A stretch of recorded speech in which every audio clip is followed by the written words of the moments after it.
Trump के जवाबी tariff के ऐलान से पहले बाजार में तेज गिरावट दिखी है।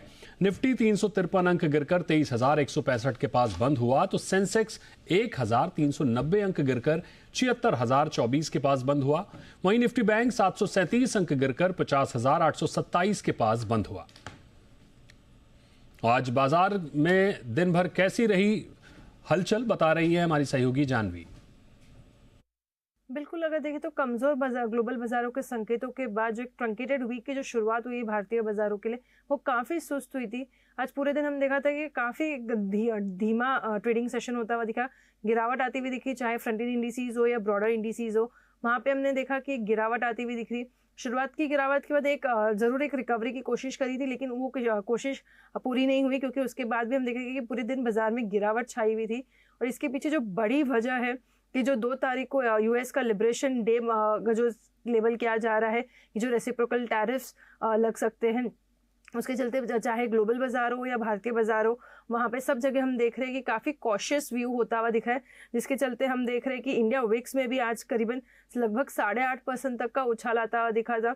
इनफैक्ट इवन इंट्राडे में देखें तो 10% तक की 10% का जो उछाल है वो इंडिया विक्स में आ चुका था। करीबन 14 के लेवल पे इंडिया विक्स पहुंच चुका था। तो काफ़ी एक उतार चढ़ाव आज बाजार में होता हुआ दिखा था। लेकिन इस बीच अगर देखें तो निफ्टी के जो इंडिसेस है, सेक्टोरल इंडिसेस है, रेसिप्रोकल टैरिफ के चलते निफ्टी आईटी में हमने देखा था कि 2.5% तक की गिरावट थी। Pharma, FMCG, infra, Nifty reality index में 3% से ज़्यादा की गिरावट थी। तो सभी सेक्टोरल इंडेक्सेस में गिरावट आती हुई दिखी थी। इसी के बीच अगर निफ्टी के गिरने वाले शेयर्स की बात करें तो HCL टेक आईटी में बड़ा प्रेशर था, जिसके चलते 4% तक की गिरावट यहाँ पे थी। HDFC बैंक में 3% तक की गिरावट रही आज के दिन में। वही गेनिंग एंड्स पे बात करें तो इंडसइंड बैंक लगातार पिछले कुछ ट्रेडिंग सेशन से अच्छे गेंस के साथ ट्रेड हो रहा है। आज भी करीबन 5% तक की गेंस यहाँ पे थी। ट्रेंड की बात अगर करें तो वहाँ पे 4% तक की गेंस थे। इनके जो ज़ूडियो और वेबसाइट्स के जो स्टोर एडिशन हुए Q4 में, वो अनुमान से बेहतर है, ऐसा कोई रिपोर्ट्स कह रही है, जिसके चलते वहाँ पे एक अच्छी गेंस आई थी। लेकिन अगर आज बात करें तो 3 दिनों के लंबे वीकेंड के बाद आज भारतीय बाजार खुले थे, जिसके चलते काफ़ी अच्छी खबरें और काफ़ी बड़ी खबरें ओवर द वीकेंड आई है।